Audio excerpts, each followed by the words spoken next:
Hello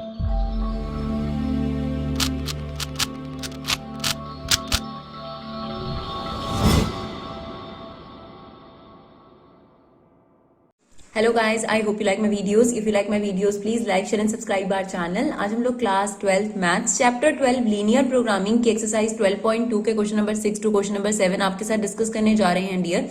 तो देखिए question number 6 में क्या है। अब देखिए कई स्टूडेंट्स का ये कहना होगा कि मैम ये जो एक्सरसाइज है वो डिलीटेड है। बिल्कुल डिलीटेड है डियर। आपके पास जो भी एप्लीकेशन फॉर्म है उनसे आपको ग्राफ बनाना जो है एप्लीकेशन से पहले आपको इक्वेशंस बनानी नहीं आएंगी, बट आपके लिए यूजफुल कैसे हो सकती है वीडियो। आप बेशक इसका जो फॉर्मेशन है वो मत देखिए, बट जो सॉल्यूशन है वो तो आपके एग्जाम में आ सकता है। लाइक ऐसा तो हो सकता है ना कि इसी इक्वेशन को उठाकर आपके एग्जाम में दे दिया जाए बनी बनाई और आपको ग्राफ बनाने को दे दिया जाए रादर देन 12.1 में से। तो आप उस पर्सपेक्ट से आप इसको देख सकते हैं कि ग्राफ कैसे बना और सॉल्यूशन आगे कैसे हमने करा और फाइनली जो है एक्स वाई की वैल्यू कैसे निकाली गई, राइट। और इस क्वेश्चन को देखने से आपको ये भी समझ में आ जाएगा कि एक्चुअली में जो ये चैप्टर है इसका यूसेज कहाँ होता है, राइट। इंडस्ट्रीज में या बिजनेसेस में किस तरीके के सवालों का जवाब आपके पास यहाँ दिया जाता है। और सिर्फ इस सेशन के लिए ये एक्सरसाइज डिलीटेड है, नेक्स्ट सेशन के लिए डियर ये एक्सरसाइज डिलीटेड नहीं है। चलिए क्वेश्चन नंबर 6 है आपके पास। A cottage industry manufacture lamps and wooden shades each requiring the use of grinding and cutting machine and sprayer. ठीक है, आप ये चीज क्लियर करें। सबसे पहले आपको क्या क्या चीजें बनानी है। तो लैंप बन रहे हैं और एक वुडन शेड्स बन रही है। तो एक मैन्युफैक्चरर होने के नाते आपको पता है कि आप दो चीजें मैक्सिमम बनाना चाहेंगे, लेकिन आपके पास हर चीज लिमिटेड होती है। ऐसा नहीं होता कि आपके पास टाइम अनलिमिटेड हो, ऐसा नहीं हो सकता कि आपके पास मटीरियल अनलिमिटेड हो। आपके पास मटीरियल भी लिमिटेड होता है, लेबर भी लिमिटेड होती है, टाइम भी लिमिटेड होता है। तो उसी लिमिटेशन को सब्जेक्ट टू कंस्ट्रेंट कहा जाता है, राइट। तो यहां पर दे रखा है it takes 2 hours on grinding machine 3 hours on spare to produce 1 lamp. तो एक लैंप बनाने के लिए 2 घंटे ग्राइंडिंग के और 3 घंटे स्प्रेयर के लग रहे हैं, ठीक है। It takes 1 hour on grinding and 2 hours on sprayer to produce a shade, ठीक है। एक वुडन शेड बनाने के लिए दोनों के कितना कितना टाइम रिक्वायर है वो भी आपको बता दिया गया। Sprayer is available for at most 20 hours। मतलब जो स्प्रेयर है वो आपके पास 20 घंटे से ज्यादा अवेलेबल नहीं है। और ग्राइंडिंग या कटिंग जो है मशीन उसके 12 घंटे आपके पास मैक्सिमम अवेलेबल है। Profit from the sale of lamp is 5 rupees and profit from the shade is ₹3, ठीक है। How should he schedule his daily production in order to maximise his profit. इस लास्ट लाइन में ही आपको पता चल जाता है कि आपको क्या फाइंड आउट करना है। तो वो ये जानना चाहते हैं कि उसको कैसे लैंप और वुडन की डेली प्रोडक्शन रखनी चाहिए, यानी कितने लैंप और कितने वुडन शेड बनाने चाहिए ताकि इन दोनों को बेचकर आपको मैक्सिमम प्रॉफिट हो, ठीक है। कई बच्चों के मन में ये सवाल आता है कि लैंप से आपको ज्यादा प्रॉफिट है तो सारा लैंप ही बना देना चाहिए। नहीं डियर, ऐसा नहीं होता। दोनों प्रोडक्ट आपने प्रोड्यूस करने हैं क्योंकि दोनों के कहीं ना कहीं अपने बेनिफिट्स, अपना अलग मार्जिन होता है, राइट। तो आपके पास सबसे पहले क्या चीज देखी जाती है कि आपने क्या चीज फाइंड आउट करनी है। तो जो चीज फाइंड आउट करनी है सबसे पहले उसको लेट कर लेते हैं। Let number of lamp produce daily, right. हमने पूरा नहीं लिखा, आप लिख दीजिएगा। Let number of lamp produce daily is x, ठीक है। Similarly number of wooden shade produced, जैसे कि क्वेश्चन में हमसे पूछा गया, इज y, ठीक है जी। उसके बाद सबसे पहले बनता है आपका ऑब्जेक्टिव फंक्शन जिसको z से डिनोट करा जाता है। That is what objective function z, और हमें क्या करना है z को मैक्सिमाइज। अब देखिए एक लैंप शेड बेचकर 5 रुपए का प्रॉफिट होता है, तो x लैंप शेड बेचकर कितना प्रॉफिट होगा 5x। एक आपके पास वुडन शेड बेचकर 3 रुपए का प्रॉफिट होता है, तो y वुडन शेड आप प्रोड्यूस कर रहे हैं तो उससे कितना प्रॉफिट होगा 3y। हम ये चाहते हैं कि जो ये टोटल प्रॉफिट है ये मैक्सिमाइज हो जाए, राइट। यही हमारा पर्पस है, ठीक है। तो ये हमारा बन गया ऑब्जेक्टिव फंक्शन। फिर हमारे पास आते हैं सब्जेक्ट टू कंस्ट्रेंट। आपके ऑब्जेक्टिव्स तो हैं, लेकिन ऐसा नहीं हो सकता कि आपका जो कंस्ट्रेंट्स हैं, जो लिमिटेशंस हैं, वो आपके पास कुछ ना हो। लिमिटेशन जरूर आपके पास होती है, उनको ध्यान में रखकर ही आप अपने ऑब्जेक्टिव को फुलफिल कर सकते हैं।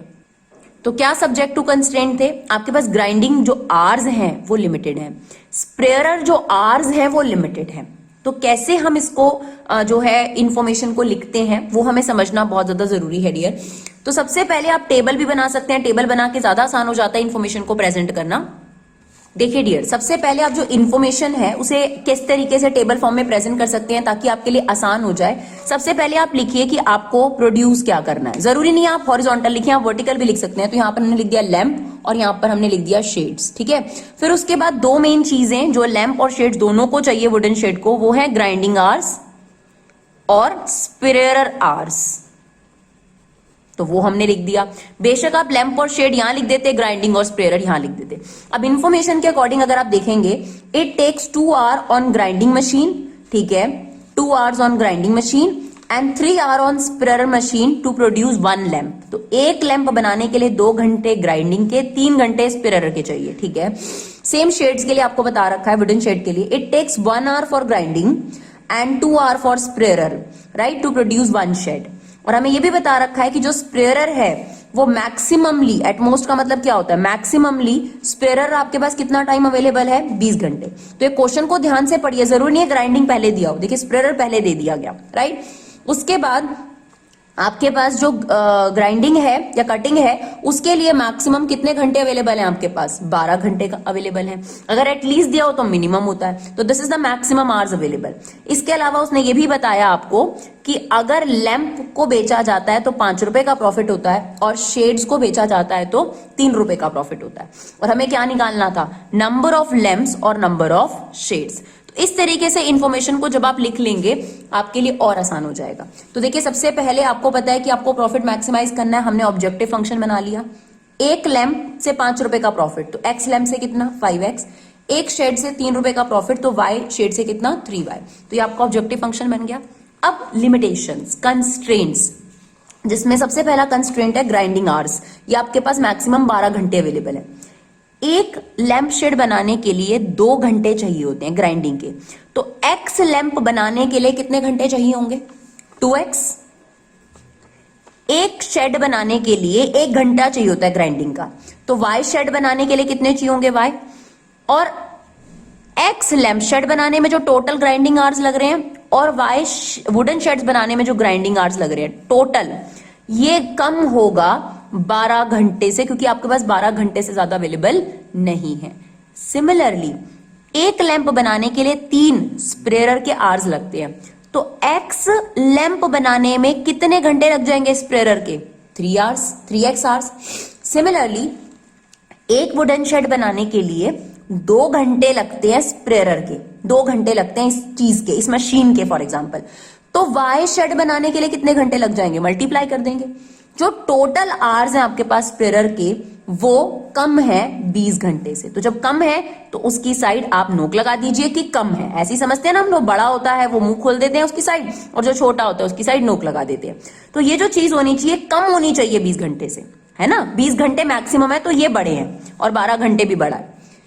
अब ये 2 कंस्ट्रेंट आपने तैयार करे, इनके लिए हम क्या लिखेंगे वो हम आपको बताएंगे। इसके अलावा एक कंस्ट्रेंट फिक्स होता है डियर, तो ये 2 सब्जेक्टिव कंस्ट्रेंट हमारे पास बनकर तैयार हो गए। ये हम यहां लिख देते हैं, that is 2x + y less than 12। इसको हम बोलेंगे grinding hour constraint, grinding hour constraint. Similarly आपके पास दूसरा सब्जेक्टिव कंस्ट्रेंट है 3x + y less than 20, that is sprayer constraint. और एक बहुत जरूरी कंस्ट्रेंट होता है जो क्वेश्चन में कहीं नहीं मेंशन होता, वो आपको अपने आप मेंशन करना है, x > 0 and y > 0, that is non negativity constraint. क्या मतलब होता है इसका, आप बताइए, आपने x और y को क्या लेट करा है, नंबर ऑफ लैंप्स और नंबर ऑफ शेड्स। क्या नंबर ऑफ लैंप्स या number of wooden shade negative हो सकते हैं, नहीं। तो ये जो नॉन नेगेटिविटी कंस्ट्रेंट है ये आपको यही डिपिक्ट कर रहा है कि x की जो वैल्यू है वो > 0 और y की वैल्यू > 0 होगी। तो आई होप आपको यहां तक का पोर्शन क्लियर हो गया हो। तो अब देखिए, आप यहां तक आपको क्वेश्चन में गिवन होगा, अभी तक आपको ये पहले बनाना पड़ता था, अब आपको इसका ग्राफ बनाना है, आगे सॉल्यूशन निकालना है कि वाकई में कितने नंबर ऑफ लैंप और कितने नंबर ऑफ शेड्स बनाए जाएं कि मैक्सिमम प्रॉफिट हो जाए।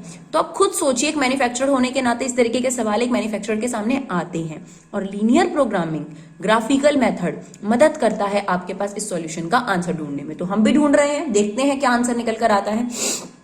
अब जब आपके पास ये बनकर तैयार हो जाता है, फॉर्मेशन तैयार हो जाता है, उसके बाद आपने ग्राफ बनाना है। ठीक है जी। और ग्राफ इनइक्वालिटी का नहीं बनता, तो आपको सबसे पहले इनइक्वालिटीज को किसमें कन्वर्ट करना है, इन इक्वालिटीज में। तो 11th क्लास में अगर आपने हमारी लीनियर वाली वीडियोस देखी हैं, नहीं देखी हैं तो आप जाके देख सकते हैं, उससे और कंफर्म हो जाएगा, क्योंकि वहां पर भी ये सब चीजें आपको एक्सप्लेन करी गई थी, राइट। तो यहां पर आपको एक लाइन लिखनी पड़ेगी, to draw the graph we have to convert inequalities into equalities, because आपके पास इनइक्वालिटी के ग्राफ नहीं होते। तो जो पहली इक्वेशन है आपके पास inequality 2x plus y equal to 12 हो जाएगी। दूसरी इनइक्वालिटी है 3x प्लस वाई, इसको भी हमने लिख दिया 3x plus y equal to 20। अब x equal to 0 y equal to 0 जो है, जो आपके पास एक और इनइक्वालिटी है x equal to 0 y equal to 0, ये भी हमने कन्वर्ट कर लिया, बट ये तो हम ड्रॉ करते ही करते हैं। कैसे? x इक्वल टू 0 किसकी इक्वेशन होती है, y एक्सिस की, याद रखिएगा इसे। और y इक्वल टू 0 किसकी इक्वेशन होती है, x एक्सिस की। तो भाई ग्राफ बनाने के लिए हम x एक्सिस और y एक्सिस तो ड्रॉ करेंगे, बट इन दोनों को बनाने के लिए हमें इनके पॉइंट्स चाहिए। निकालने को डियर आप 3 पॉइंट्स भी निकाल सकते हैं, सबसे बढ़िया बात है अगर आप 3 पॉइंट्स निकालें, लेकिन हम लोग यहाँ 2 पॉइंट्स ही निकालते हैं। तो हम इनके 2 सॉल्यूशंस निकाल लेते हैं, फिर हम इन्हें प्लॉट करेंगे, फिर हम इसका सॉल्यूशन निकालेंगे, राइट। तो देखिए x की वैल्यू 0 रख दी तो y की वैल्यू 12, y की वैल्यू 0 रख दी तो x की वैल्यू 6। कोई जरूरी नहीं है कि इतनी आसानी से ही आपके सॉल्यूशंस निकल आए, घबराने की जरूरत नहीं है अगर पॉइंट में आ रहे हैं, बट कोशिश करना कि नेगेटिव नहीं लेने x और y, राइट। ऐसा नहीं है कि रख नहीं सकते, बट आपने लेने नहीं है, वो कोशिश करनी है अपनी तरफ से। चलिए x की वैल्यू 0 रखेंगे तो y की वैल्यू 20,